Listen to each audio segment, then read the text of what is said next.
मिनश्शैतानिर्रजीम बिस्मिल्लाहिर्रहमानिर्रहीम अस्सलामु अलैकुम व रहमतुल्लाहि व बरकातुहू। नशीन पर तशरीफ फरमा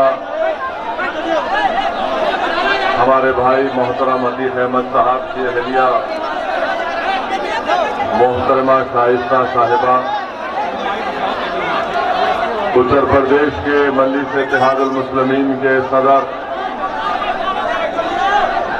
जनाब मोहतरम शौकत साहब, कानपुर के जिला सदर मोइनुद्दीन साहब, शहर सदर यूसुफ मंसूरी साहब,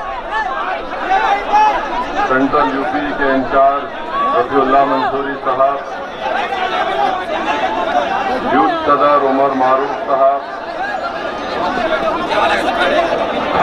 कानपुर शहर की खवातीन की सदर मोहतरमा रियाज सिद्दीकी साहिबा,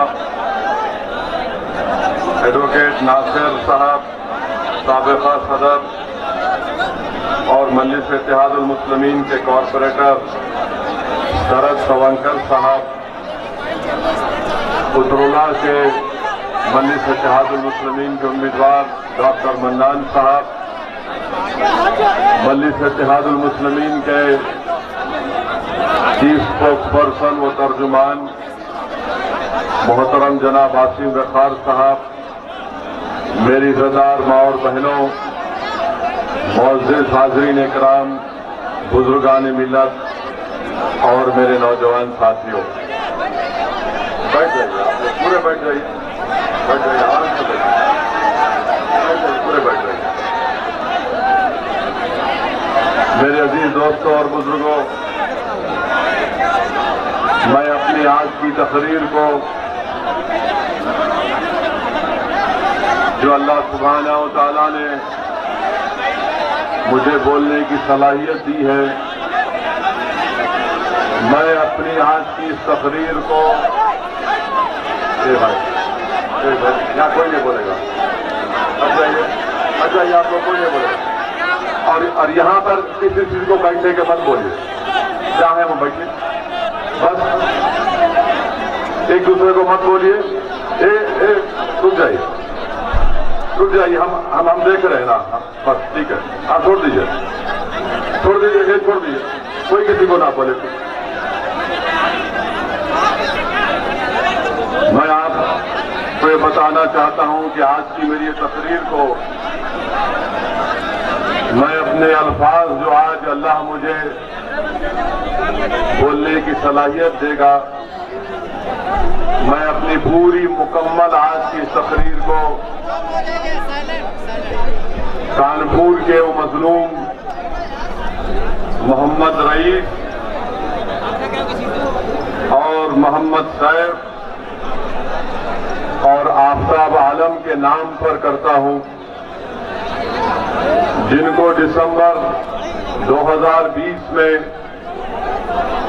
पुलिस की गोलियों से उनको शहीद कर दिया गया था। मैं अल्लाह से दुआ भी करता हूं कि अल्लाह सुब्हाना व तआला मोहम्मद रईस, आफ्ताब आलम और मोहम्मद सैफ को अल्लाह उनकी खबरों को नूर से भर दे, अल्लाह इन तीनों की मग़फ़िरत फरमाए और अल्लाह सुब्हाना व तआला अपने फजल और करम से इनके अफराद खानदान को सब्र जमील अता करे और अल्लाह सुब्हाना व तआला रब्बे करीम है, रब्बे कायनात है, अल्लाह सुब्हाना व तआला जिन जालिमों ने इन बच्चों को शहीद किया, इनकी जानें ली, अल्लाह सुब्हाना व तआला उन लोगों को, उन जालिमों को तबाह व ताराश कर दे। मेरे अजीज दोस्तों और बुजुर्गों, मैं आपका बेहद शुक्रिया अदा करता हूं कि आप लोग अपना कीमती वक्त निकालकर एक चिलचिलाती धूप में आप यहां पर आए, आपका बेहद शुक्रिया। आज का ये जलसा इसलिए मुनक्किद किया गया है कि चंद महीने के बाद जब फरवरी 2022 में अगर चुनाव वक्त के मुताबिक होंगे विधानसभा के, तो आपसे ये गुजारिश करने के लिए असदुद्दीन ओवैसी आया है, आपसे ये इल्तिजा करने के लिए आया है कि आने वाले विधानसभा के चुनाव में आप तमाम को मिलकर मजलिस के उम्मीदवारों के हक में अपने वोट का इस्तेमाल करना है। मैं आपसे गुजारिश करने आया हूं कि आज आप हजारों की तादाद में यहां पर जमा हुए हैं, मगर मैं ये आपसे गुजारिश कर रहा हूं कि जब पोलिंग का दिन होगा तो ना सिर्फ हजारों बल्कि लाखों की तादाद में आप मजलिस के उम्मीदवारों के हक में अपने वोट का इस्तेमाल करेंगे। यकीनन यहां पर आपकी मौजूदगी इस बात का पैगाम देती है कि उत्तर प्रदेश की सियासत में इंशाअल्लाह ताला अब की बार मुसलमान एक नई तारीख रकम करेगा।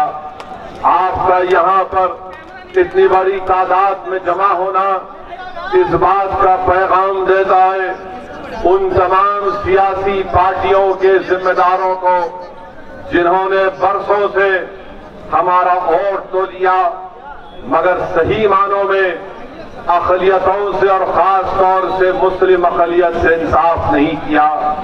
मेरे अजीज दोस्तों और बुजुर्गों, याद रखिए मेरी इस बात को मैं बार बार आपसे कह रहा हूं कि भारत की सियासत की तल्ख़ हकीकत यह है कि जिसके पास ताकत है उसी की आवाज को सुना जाता है, जिसके पास उसके वोट से मुंतखब शुदा जीत कर आने वाले उसके नुमाइंदे हैं उनकी बात को सुना जाता है, जिसके पास विधायक हैं उनके मसाइल को हल किया जाता है, जिसके पास ना आवाज है ना ताकत है ना विधायक है तो उनको यतीम और कमजोर समझकर उनको कोने में छोड़ दिया जाता है।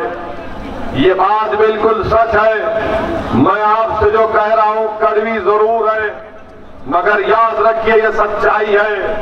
आज भारत में मुसलमानों का मुकाम अगर एक है, क्या है हमारा मुकाम? हमारा मुकाम एक बैंड बाजे की पार्टी की तरह होकर रह गया कि जब इलेक्शन आता है तो हमसे कहते हैं कि बैंड बजाओ, सेकुलरिज्म को बचाओ। जब इलेक्शन आता है तो मुसलमानों से कहा जाता है कि पुंगी बजाओ और सेकुलरिज्म को बचाओ।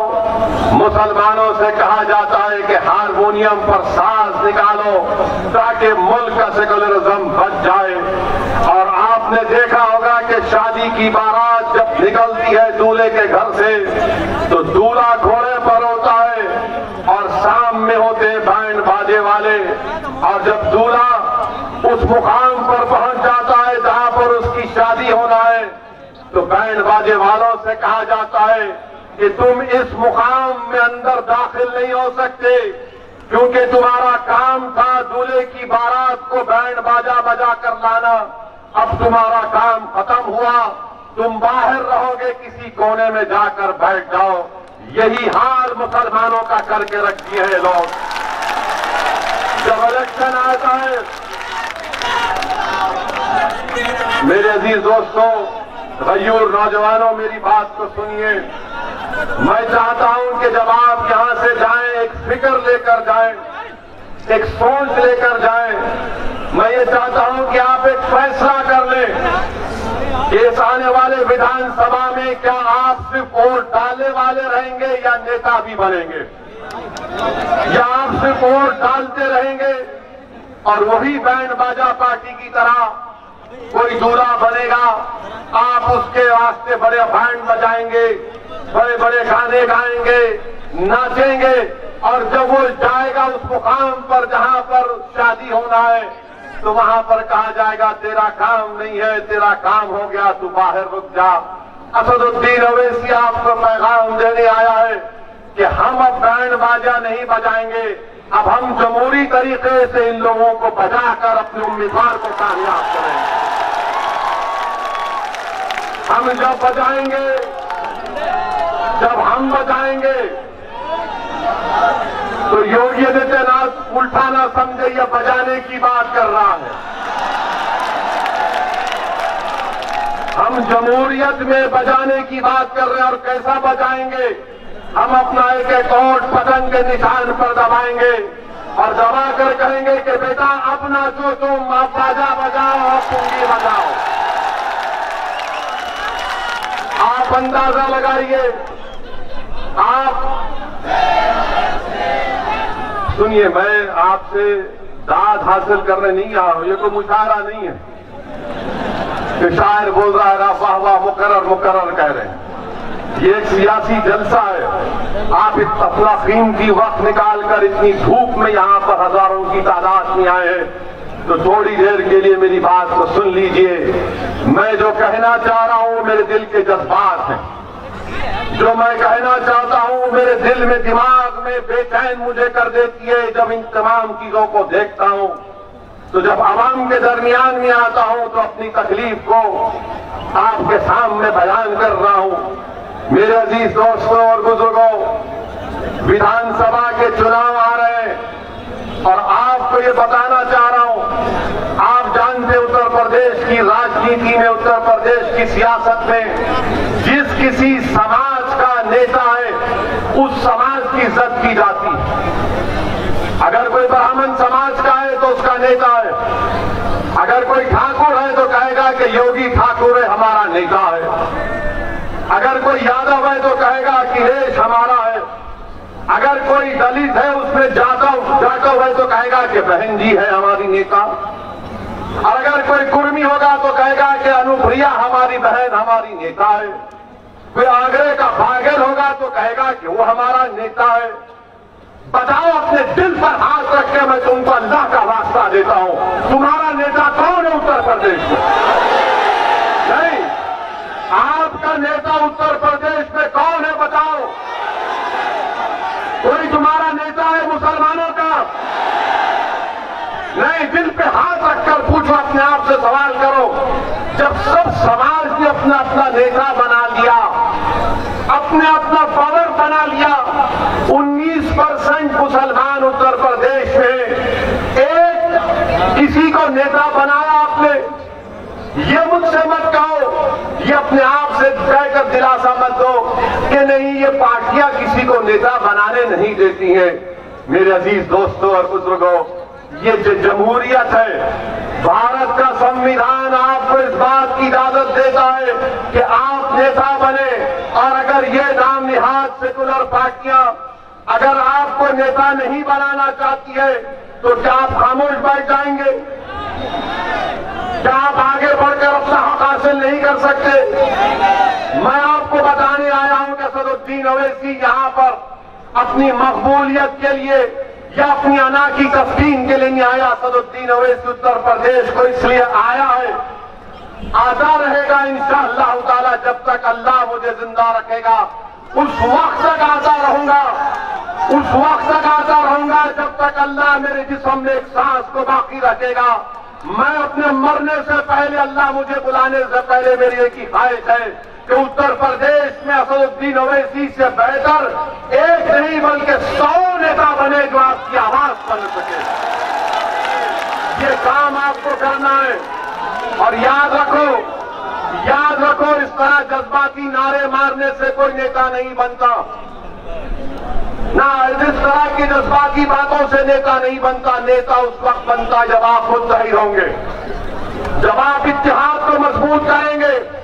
देखो, यादव 11% है मगर मुत्तहिद है, ठाकुर है, ब्राह्मण है, बनिया है, जाटव है, मुत्तहिद है। अगर कोई इंतजार का शिकार है, कोई मुत्तहिद नहीं है तो मुसलमान है। आप मुत्तहिद नहीं है। मुझे शिकायत गैरों से नहीं, मुझे शिकायत आपसे है। मुझे मेरा हक बनता है कि मैं आपसे शिकायत करूं। मैं इस सरजमीन का नहीं हूं मगर मेरा और तुम्हारा जो रिश्ता है ना, वो खून का नहीं है, ना बरादरी का। मेरा और तुम्हारा रिश्ता वो है जिसको पाक रब्बुल आलमीन ने कलमे तौहीद के नाम पर मुझोड़ दिया। उस रिश्ते की बुनियाद पर तुमसे कह रहा हूं कि आपको तब्दीली लाना पड़ेगा अपने आप में। और अल्लाह ने फरमा दिया कुरान में कि अल्लाह उन लोगों को कभी नहीं बदलता जो अपने आप को बदलना नहीं चाहते। आप अगर बदलेंगे, अपनी पार्टी को मुत्तहिद होकर मजबूत करेंगे तो इंशाअल्लाह ताला उत्तर प्रदेश में हम एक तारीख रकम करेंगे। मुझे मालूम कि मेरी आज के इस तकरीर के बाद ये जो सेकुलर लिबरल जो कहते हैं, ना सेकुलर है ना लिबरल है, ये तमाम के तमाम गुलाम है जो अपना ईमान बेचकर जमीन फरोशी करते रहते दिन रात। ये लोग अब कहेंगे देखो ओवैसी कानपुर को आया और कानपुर को आकर वो आपके वोट को तोड़ना चाहेगा। उत्तर प्रदेश में अब चल रहा है कि पूरे मुसलमान एक होकर वोट दो। मैं भी कह रहा हूं कि एक होकर वोट दो, मगर किसको वोट दो? एक होकर किसको वोट देंगे बताओ? क्या तुम समाजवादी पार्टी को एक होकर वोट दोगे? क्या तुम एक होकर बीएसपी को वोट दोगे? क्या तुम एक होकर कांग्रेस को वोट दोगे? क्या तुम एक होकर बीजेपी को वोट दोगे? तो फिर किसको वोट दोगे? नहीं, आप मुझे नहीं अपने आप को वोट देंगे इस बार इंशाअल्लाह ताला। इस बार आप अपने आप को वोट देंगे अपने मुस्तकबिल के लिए, अपने बच्चों के रोशन मुस्तकबिल के लिए। अब ये बात आप समझिए कि अब शाम से शुरू हो जाएगा टीवी पर, शाम के 6 बजे 9 बजे 10 बजे हमारा निकाह करने तैयार हो जाते हैं। ओवैसी का उत्तर प्रदेश के चुनाव में एक और भड़काऊ भाषण। अच्छा, बुलाते किसको है? कांग्रेस को बुलाते, समाजवादी को, बीएसपी को, बीजेपी को बुलाकर मजलिस कदमी को बिठाकर पूछते ये मुस्लिम वोट की क्या बात कर रहे हैं? तो पूरे बीजेपी, एसपी, कांग्रेस सब मिलके बोलते ना ना ना, ये तरह की फिरका परस्ती की बात, कम्युनिज्म की बात नहीं करनी चाहिए थी ओवैसी को। मैं ये कह रहा हूं कि तुम क्यों नहीं खुल के कहते? तुम क्यों नहीं कहते, चाहे बीजेपी हो, बीएसपी हो, कांग्रेस हो, एसपी हो, कि हिंदू भी मिलकर वोट दो? बोलो ना, क्यों नहीं बोलते? नहीं बोलेंगे वहां पर, इसलिए नहीं बोलेंगे कि डरते हैं बोलने के लिए। असदुद्दीन ओवैसी सिर्फ अल्लाह से डरता सच बयान कर रहा है आपके सामने। सुनिए, कानपुर के पार्लियामेंट के इलेक्शन में कौन जीता? यहां से कौन जीता? सांसद कौन सी पार्टी का है? डरिए मत, जोर से बोलिए। क्या आपने उसको वोट दिया? क्या आप किसी को जानते कानपुर में मुसलमान ने वोट दिया? क्या आप किसी उत्तर प्रदेश में किसी मुसलमान को जानते जिसने मोदी और योगी को वोट दिया? फिर कैसे जीता? कैसे जीता? फिर कैसे जीता बताइए ना, कैसे जीता? किसने जिताया? अब हम ये सवाल करते हैं तो इनके पास जवाब नहीं रहता। यानी मुस्लिम वोट की बात आएगी, तुम हमको छोड़कर नहीं जाना, तुम हमारे घर के नौकर हो, गुलाम हो, कैदी हो, तुम अपने मुस्तकबिल के बारे में नहीं सोचता, हम तुम्हारे आका हैं, हम सोचेंगे। मगर जहां पर हमारे हिंदू भाइयों के वोट का मामला आएगा, हमारे ब्राह्मण भाइयों के वोट का मामला आएगा, यादव भाइयों के वोट का मामला आएगा, ठाकुरों के वोट का मामला आएगा, जाट के वोट का मामला आएगा और अदर बैकवर्ड क्लास के वोट का मामला आएगा, सब खामोश बैठे रहेंगे। वो नहीं कहते ये बात। आप मेरी बात को याद रखना, जैसे जैसे चुनाव करीब आएगा लोग आएंगे जिसको मैं दल्ले कहता हूं, वो दल्ले आएंगे तुम्हारे दरमियान में जिन्होंने अपना जमीर बेच चुके हैं। और मैं इन दल्लों से कहा आओ मेरे से मुकाबला करो, बहस करो, तुम 10 मिनट नहीं कर सकते मेरे सामने। अब बोलेंगे नहीं नहीं, मिलकर वोट डालो, मिलकर वोट डालो। देखो, याद रखो, हम जब बचपने में थे तो हमने कहानी पढ़ी थी कि कहानी में था कि बच्चों को कहा जाता कि सो जाओ, शेर आएगा, पूरा डाकू आएगा, ये आएगा, वो आएगा। मेरे भाई, आपके इस बोलने से क्या हासिल हुआ बताइए? क्या आपने बीजेपी को रोक पाया? आपने वोट नहीं दिया, मुसलमान ने तो बीजेपी को वोट नहीं दिया। 2019-2014 में पूरे मुल्क में, पूरे भारत में खाली 6% मुसलमानों ने बीजेपी को वोट दिया। अब आप बताइए फिर कैसे जीता मोदी? इसका जवाब आपके दिल में है, आपको मालूम है, आपको फैसला करना है। मेरे अजीज दोस्तों और बुजुर्गों, क्या आपको मालूम कि उत्तर प्रदेश में लोकसभा के चुनाव में सपा और बीएसपी मिले तो 75% मुस्लिम वोट इनको मिला। 75% आपने झोली भर भर के दिया इनको। आपके दिमाग में बात पैदा हो के डालना है मुझे मोदी को हराना है। अच्छा किया आपने, मगर हुआ क्या? अखिलेश यादव के घर के 3 लोग हार गए, हारे ना। कांग्रेस पार्टी के राहुल गांधी अमेठी से हार गए, हारे ना। और वो हमको बोल रहे कि हम यहां पर क्या कहा, विजिटर हैं, मेहमान हैं। प्यारे, तुम्हारी मेजबानी मैं करने आया हूं। 15 लोकसभा सीट पर सपा और बीएसपी कामयाब हुए। एक सीट पर मोहतरमा सोनिया गांधी साहिबा कामयाब हुई। अब आप सोचिए, 75% आपने वोट दिया तो पूरे उत्तर प्रदेश में ये बीएसपी, सपा, कांग्रेस के 16 लोग जीते, बाकी पर बीजेपी जीत गई। मैं जिम्मेदार हूं इसका। क्या मेरा कैंडिडेट था? क्या मजलिस इत्तेहादुल मुस्लिमीन का कोई उम्मीदवार था? कैसे जीते? तो मालूम हुआ कि हमारे हिंदू भाइयों ने 71% हमारे हिंदू भाइयों ने 2019 के पार्लियामेंट के चुनाव में नरेंद्र मोदी को अपना वोट दिया। इसका जवाब दो। जो नसरुद्दीन ओवैसी पर इल्जाम लगाते हैं, तुम्हारा इल्जाम झूठ है। कैसे हार गया तुम्हारा राहुल गांधी? किसने हराया राहुल गांधी को?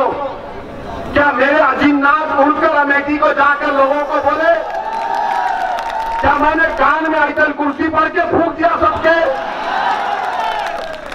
फिर कैसे हारा राहुल गांधी बताओ? राहुल गांधी इसलिए हारे क्योंकि उनको मुस्लिम वोट मिला मगर हिंदू वोट नहीं मिला, इसलिए वो हार गए। वो केरला जाकर जीतते, वायनाड क्यों जीतते? इसलिए जीतते हैं कि उस कॉन्स्टिट्यूंसी में 35% के करीब मुसलमान हैं, वहां पर जीत गए। अमेठी में नहीं थे, अमेठी में हार गए। मगर हारने का राज, हारने की वजह नहीं, ओवैसी की वजह से हारे। यानी अब ये हाल हो गया कि अगर इनके घर में कल भैंस दूध नहीं देगी तो बोलेंगे ओवैसी सामने से गया था। कल सुबह 4 बजे सुबह में मुर्गा भांग नहीं देगा तो बोलेंगे नहीं, ओवैसी की तकरीर रात में मुर्गा ने सुना था, इससे पुकारना भूल गया।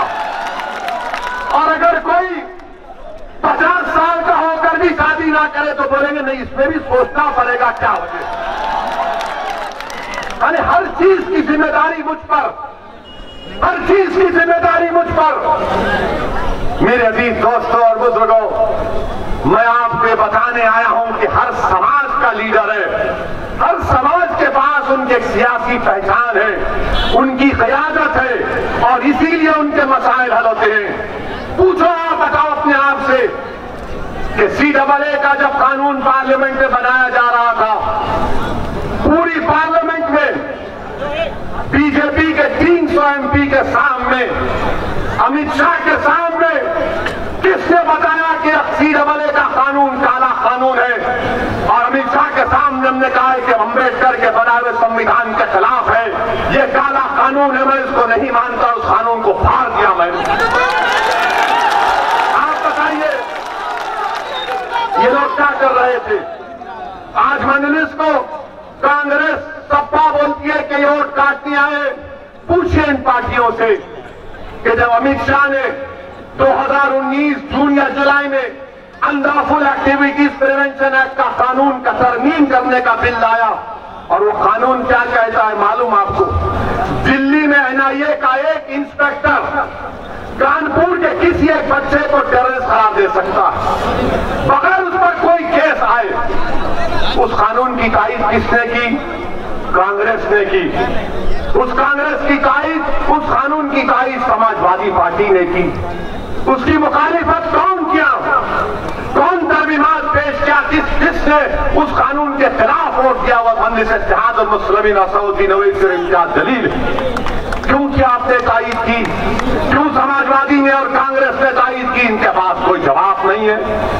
मेरे अजीज दोस्तों और बुजुर्गों, ये सब लोग हारते हैं। 2017 का चुनाव हार गए, कांग्रेस और समाजवादी मिल गए। तो एक गाना, क्या गाना था उस वक्त कि यूपी को ये 2 लड़के पसंद है। कहा था ना, यूपी को ये 2 लड़के पसंद है। बह गए 300, बीजेपी जीत गई। फिर आपने 2 साल के बाद पार्लियामेंट में बहन जी के साथ अलायंस किया, आप नहीं जीत पाए। अब हम जब आ रहे, अच्छा मजलिस क्या करती है? हम सिर्फ भारत के पार्लियामेंट इलेक्शन में 3 सीट लड़े। एक हैदराबाद के अवाम को लाखों सलाम, हमने बीजेपी को फिर से हराया। नरेंद्र मोदी आकर मेरे खिलाफ कैंपेन किए। आपके मुख्यमंत्री को भी लाया गया था, बाबा भी आए थे। फिर ये राहुल गांधी भी आए थे, चार मीनार के दामन में जलसा किए। कांग्रेसी कह रहे थे कि हमको जलसा करने नहीं देगी मजलिस। हमने कहा करो चार मीनार के दामन में। हमारे लोकल डीसीपी साहब बोले कि सर आपको कोई एतराज नहीं है। बोले हम क्यों एतराज है, कोई कहीं पे कर सकता। जलसा किए, मीडिया के लोग आकर पूछे कि इनका जलसा हुआ।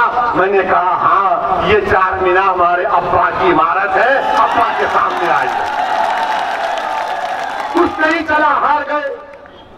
अरे हर चीज की जिम्मेदारी मजलिस पर डाल दो, क्योंकि लोग जानते हैं कि जिस दिन भारत का मुसलमान इन बातों को समझ जाएगा कि मेरे वोट की कोई कीमत नहीं है और मेरे वोट से मोदी बीजेपी नहीं जीत रही है, मैं अपने वोट का सही इस्तेमाल जब करूंगा, जब अपने पार्टी के उम्मीदवारों को कामयाब करूंगा, जब हम मुत्तहिद रहेंगे, आपके दिलो दिमाग में शुबू को शुबात होंगे।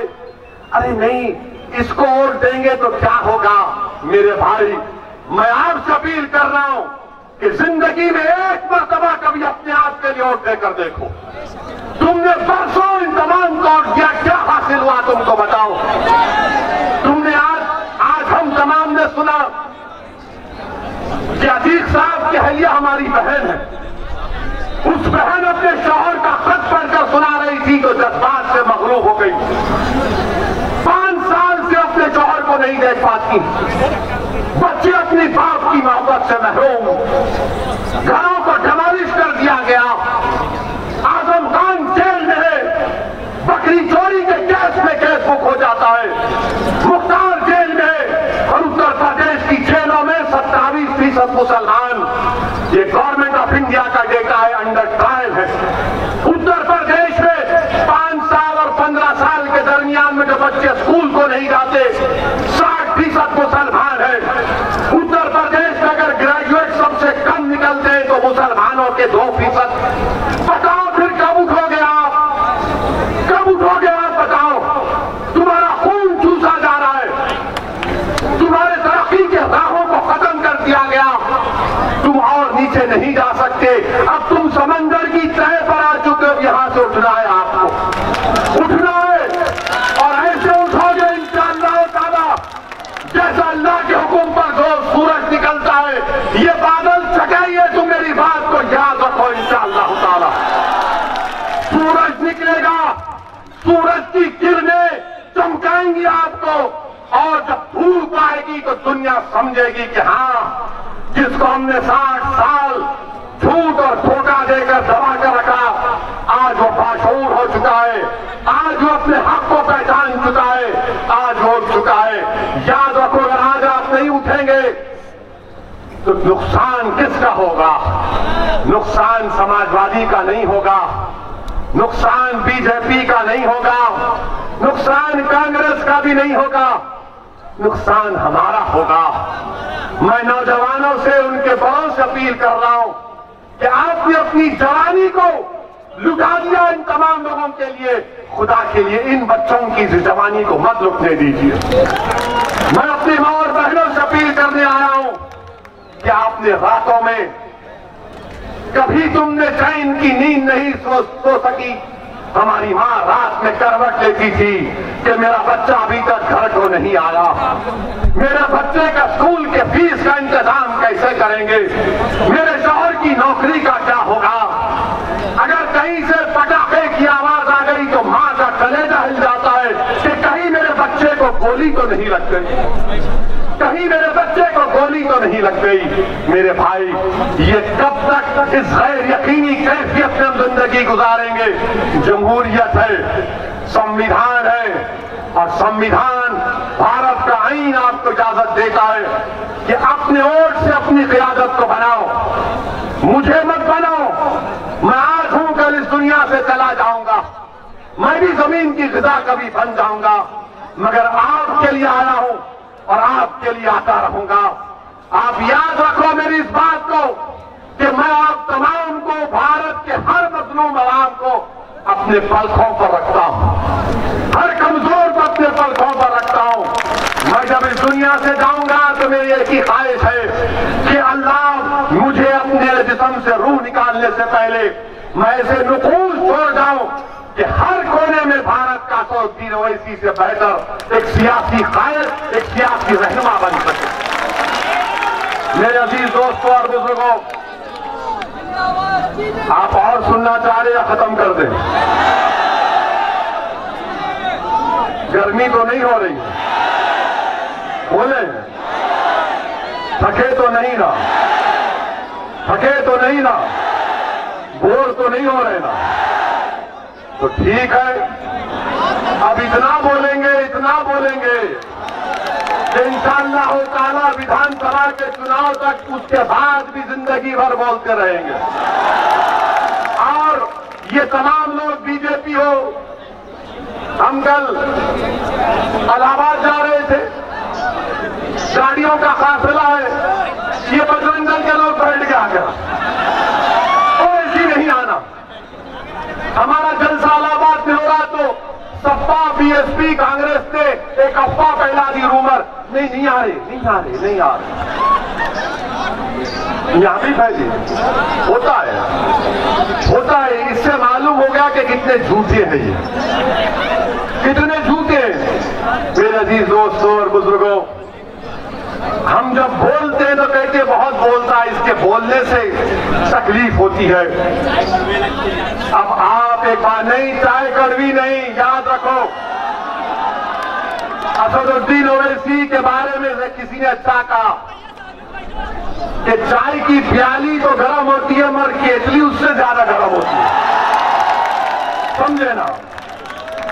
अब हमारा हाल ऐसा है, किसी एक आलिम दीन ने मुझे समझाया कि एक बाप और बेटा मिलकर कानपुर को आ रहे थे, बहुत सालों पहले, और 100 साल पहले थे, घोड़े पे बैठकर आ रहे थे।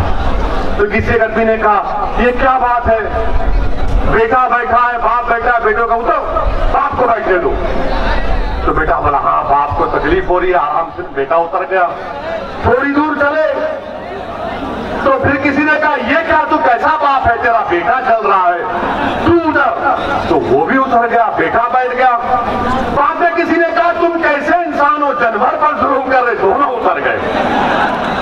तो यही हाल करके रखिए, हर बार कुछ ना कुछ बात करते हैं। अच्छा, हम हमारे बोलने पे इनको इतराज, आप ईमानदारी से हम कह रहे हैं, हर बात सच्चाई से कह रहे हैं इंशाअल्लाह। मौलाना कलीम सिद्दीकी को जानते आप लोग? जानते हो, सुना होगा ना उनके बारे में? सुना नहीं सुना? उनको उत्तर प्रदेश के एटीएस ने गिरफ्तार किया ना? किसने बोला उनके बारे में? किसी ने बोला? किसी कांग्रेस के राहुल गांधी ने बोला, सपा के अखिलेश यादव ने बोला, बीएसपी के बहन जी ने बोला, कांग्रेस के राहुल ने बोला, क्यों नहीं बोले? क्यों नहीं बोले? क्यों नहीं बोले? सोचो, क्यों नहीं बोले? नहीं, इसलिए नहीं बोले, अगर बोलेंगे तो दूसरों का वोट नहीं मिलेगा। अगर बोलेंगे तो दूसरों का वोट नहीं मिलेगा। हमको गुजरात से कोई लोग फोन किए, वो फोन करके बोले कि क्या अभी तक आपने कुछ नहीं कहा, क्यों खामोश हो गए वैसी? मैंने कहा आपका किस सियासी पार्टी से ताल्लुक है? बोले उससे आपको क्या करना है? मैंने कहा मैं जानना चाहता हूं कि आपके सियासी बाप कौन है? तो बोले राहुल। मेरा चलिए आपके बाप का पता तो चल गया। मेरा क्यों नहीं बोले? तो बोले ओवैसी साहब, हम दिल से आपको चाहते, मगर कांग्रेस में हम क्या करें? मैंने कहा तुम्हारी बात सुनकर करबला के मैदान में इमाम हुसैन ने जब यजीद के जालिमों को, वो यजीद पलीद की फौजियों को नमाज पढ़ाया, तो इमाम हुसैन ने कहा था कि क्या तुम नहीं जानते कि मैं रसूलुल्लाह सल्लल्लाहु अलैहि वसल्लम का नवासा हूं? क्या तुम नहीं जानते कि मेरी जबान रसूलुल्लाह सल्लल्लाहु अलैहि वसल्लम ने अपनी जबान उस पर रखी? क्या तुम नहीं जानते कि रसूलुल्लाह सल्लल्लाहु अलैहि वसल्लम ने मुझे अपने कंधों पर बिठाया? तो यजीद के फौज के सिपाहियों ने, जालिमों ने कहा कि इमाम हुसैन, हमारा दिल आपके साथ है मगर तलवार यजीद के साथ है। दिल आपके साथ है मगर तलवार यजीद के साथ। मेरे अजीज दोस्तों और बुजुर्गों, अब दिल भी हमारा साथ होगा, दिमाग भी एक जगह पर होगा, और दिमाग में कोई खौफ को आने मत दीजिए सिवाय अल्लाह के। दिल में सिवाय रसूल की मोहब्बत में किसी की बशर की मोहब्बत को आने मत दीजिए, और बेखौफ होकर मजलिस को उठ दीजिए। जब हमने ये कह दिया, फिर हमको उत्तर प्रदेश से भी एक फोन आया, समाजवादी पार्टी के एक नेता का फोन आया, नाम नहीं बताएंगे, नाम नहीं बताएंगे। हमने पूछा क्यों नहीं बोलते? अरे कैसा बोलेंगे सर, अगर भैया जी बोलेंगे तो वोट नहीं मिलेगा। तो खैर, हमने मौलाना कलीम सिद्दीकी के बारे में कहा, और आज भी कह रहे हैं कि उनके वकील से हमारी बात हुई, और उनके वकील ने साफ कह दिया कि केस में कोई दम नहीं है। योगी सरकार सिर्फ मौलाना कलीम को सताना चाहती है, ये केस नहीं टिकेगा, मगर ये तकलीफ देना चाहते हैं। आप बताइए, बोलते नहीं है, बोलने की हिम्मत नहीं है, मगर वोट लेने जरूर आएंगे। वोट लेने आएंगे, मिलकर वोट डालो, मिलकर वोट डालो, ओवैसी की बात से मत आओ। अरे मौलाना कलीम के बारे में बोलो। अच्छा, मैं इन कांग्रेसियों से पूछना चाहता हूं, बाबरी मस्जिद का फैसला आया, बाबरी मस्जिद का क्रिमिनल केस का भी फैसला आया, जिसमें कोर्ट ने कहा कि कोई भी मुजरिम नहीं है। मैंने उस फैसले के ताल्लुक से कहा, कैसे मुमकिन है, ये गलत फैसला है। हमने मोदी से मुतालबा किया कि उस फैसले के खिलाफ अपील करो हाई कोर्ट में। क्या तुमने कांग्रेस, सपा, बीएसपी से सुना कि उस फैसले के खिलाफ अपील करना? क्यों नहीं बोलते आप? मेरे अजीज दोस्तों और बुजुर्गों, ये इनकी हिमाकत नहीं है, मुनाफिकत है कि मजलिस के बढ़ते हुए कदमों को देखकर खौफ खाते हैं। मेरे अजीज दोस्तों और बुजुर्गों, CAA का एहतजाज हुआ तो रईस को जो बर्तन धोता था उसको गोली मार दी गई। बाबापुरे के रहने वाले लोग आवाम पर माशाल्लाह से पुलिस घुसकर गाड़ियों के आईने तोड़ी। था योगी ने कहा ठोक दो, तो आईने तोड़ रहे हैं। घर के सामने बंडे उठाकर फेंक रहे। वीडियो देखा मैं, वीडियो देखा, वीडियो डालने वाले पर केस बुक करो।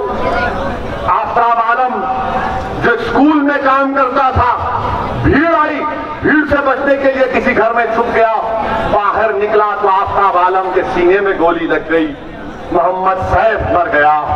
बताइए मेरे अजीज दोस्तों और बुजुर्गों, उन माओं पर, उन घर वालों पर क्या गुजरती होगी। मेरे अजीज दोस्तों और बुजुर्गों, मुत्तहिद रहिए, अपने वोट का इस्तेमाल करिए, अपने वोटों का सौदा होने मत दीजिए। अपने वोटों का सौदा होने मत दीजिए। और मैं हमारे अतीक अहमद साहब की अहलिया से भाभी की मौजूदगी में कहना चाह रहा हूं, मैं इनको टिकट नहीं दूंगा, ये टिकट देंगे इंशाअल्लाह ताला, ये टिकट देंगे। आप टिकट देंगे, उत्तर प्रदेश का मुसलमान टिकट देगा। और मुझे इसकी कोई परवाह नहीं है कि जो टीवी वाला बोलता है बोले, जो लिखता है लिख ले। अरे तुम क्या करोगे, क्या लिखोगे, क्या बोलोगे, मेरी इज्जत की जिम्मेदारी अल्लाह दिया है, मेरी रोजी की जिम्मेदारी अल्लाह दिया है, मेरी दीन और दुनिया की कामयाबी का फैसला अल्लाह करेगा। मुझे आग से बचाएगा तो सरकार दो आलम सल्लल्लाहु अलैहि वसल्लम की सिफात। अब तुम मेरा कुछ नहीं कर सकोगे, हाँ तुम मेरी जान ले सकते, हाजिर हो प्यारे, ले लो, मैं तैयार हूं, क्योंकि वो जान तुम नहीं लोगे और रब्बे करीम फैसला कर चुका है कि कौन इस दुनिया में कितने दिन जिंदा रहेगा। मेरे अजीज दोस्तों और बुजुर्गों, अब ये जो यहाँ पर अगर थोड़े बहुत कांग्रेस के सपा के लोग हैं वो बोलेंगे ये ज्यादा हमको ही बोल रहे हैं, बाबा को नहीं बोले, मोदी को नहीं बोले। पहले जो है कमजोर को बोला जाता है, उसके बाद तुम्हारे से जो ज्यादा ताकतवर है उसको बोला जाता है। हमारी नजर में ताकत तो सिर्फ अल्लाह के पास है, ना योगी के पास है, ना मोदी के पास है, ताकत जमीन और आसमान के बनाने वाले के पास। अच्छा, आप ये कांग्रेसियों से एक और पैगाम, यहाँ पर इनके दो एमएलए हैं, आज रात से इनको जरूर बेचैनी शुरू हो जाएगी। महाराष्ट्र के चुनाव हुए असेंबली के, महाराष्ट्र के चुनाव में पूरे कांग्रेस हर महाराष्ट्र के हर गांव में जाकर ओवैसी को वोट मत दो, बीजेपी शिवसेना आ जाएगी, ओवैसी को वोट मत दो, बीजेपी शिवसेना आ जाएगी। बात सादा दिल मुसलमान हमारे बुजुर्ग हैं, वो समझ करे नहीं, मुझे कई मिलकर बोले आप वोट देंगे तो बीजेपी शिवसेना आ जाएगी।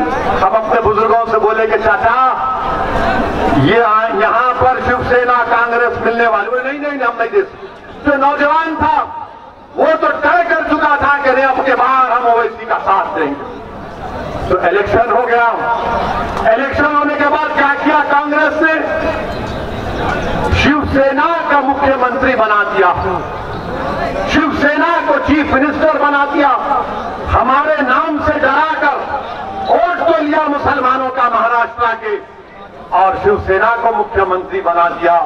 मेरे अजीज दोस्तों और बुजुर्गों, इन बात पर आपको गौर करना है और बीजेपी को हराना है इंशाअल्लाह ताला। इस चुनाव में हराएंगे ना योगी को, हराएंगे ना योगी को, पूरे अज़म के साथ योगी को हराएंगे, मोदी को हराएंगे इंशाअल्लाह। योगी भी हारेंगे, मोदी भी हारेंगे। अब ये बताइए, रुक जाइए, अब इन्होंने क्या किया कानपुर में,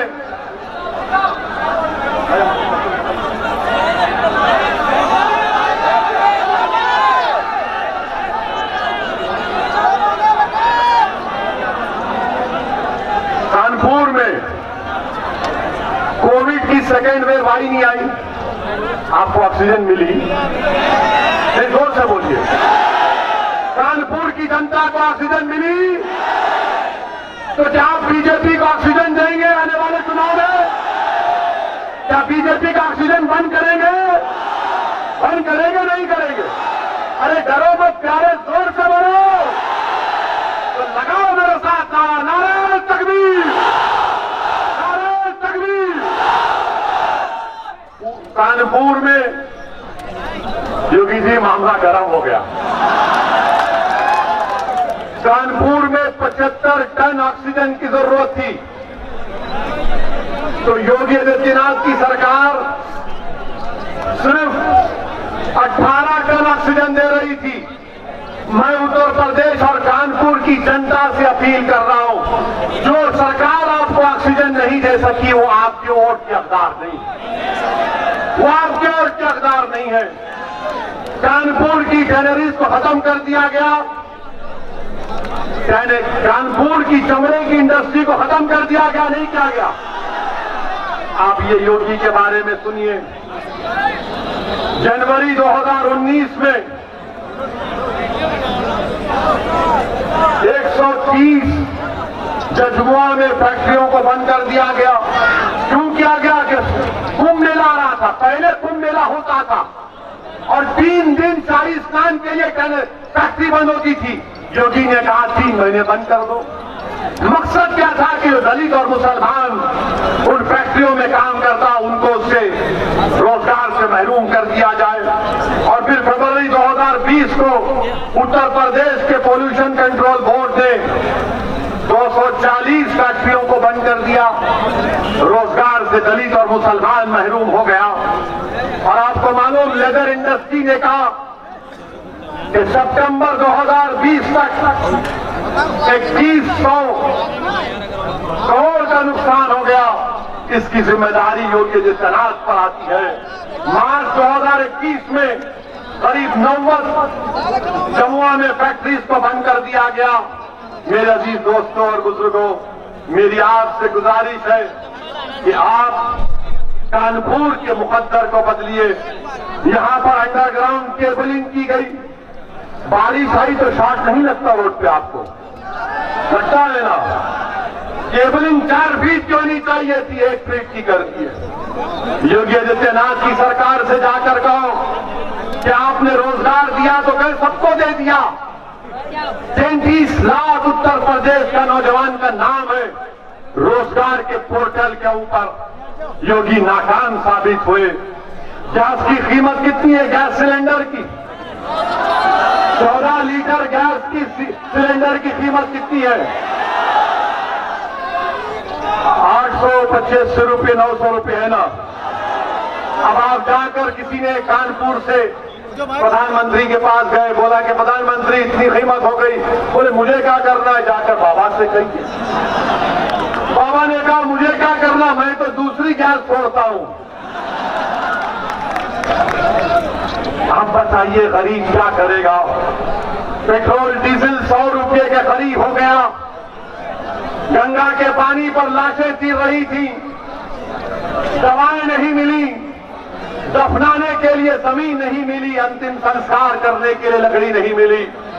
तो उन्होंने नदी के किनारे दफना दिया। तो दुनिया ने देखा, योगी ने देखा या मोदी ने देखा, मुझे नहीं मालूम। कुत्ते उन लाशों को खा रहे थे जो किसी का बाप था, किसी की मां थी, किसी का बेटा था। बताओ क्या आप अभी बीजेपी को वोट दोगे? मैं उत्तर प्रदेश के ओबीसी समाज के जिम्मेदारों से पूछना चाहूंगा कि कास्ट सेंसस, जाति जनगणना बीजेपी नहीं कराना चाहती है। क्यों नहीं कराना चाहती बीजेपी? जब मोदी ओबीसी का वोट लेते हैं तो क्यों नहीं कराना चाहते? हम उम्मीद करते हैं कि हमारे ओबीसी समाज के भाई और बहन भी इस बार सोच समझकर अपने वोट का फैसला देंगे। मेरे अजीज दोस्तों और बुजुर्गों, मेरे गरीब नौजवान साथियों, आपका बेहद शुक्रिया कि आज आप आए, मगर वोट का इस्तेमाल करो। अपने वोट की अहमियत को जानो। बेखौफ होकर मजलिस के हक में अपने वोट का इस्तेमाल करो। उत्तर प्रदेश में अपनी एक सियासी क़ियादत को बनाओ, लीडरशिप को बनाओ, नेता को बनाओ और अपने वतन को दिखाओ। और दुनिया जभी जागेगी, इख्तियार की कुर्सियों पर बैठने वाले जालिम लोग आप एक करवट लेंगे तो इनको नजर आ जाएगा कि आप में शऊर बेदार हो चुका है। आपका बेहद शुक्रिया। अस्सलाम वालेकुम व रहमतुल्लाहि व बरकातहू।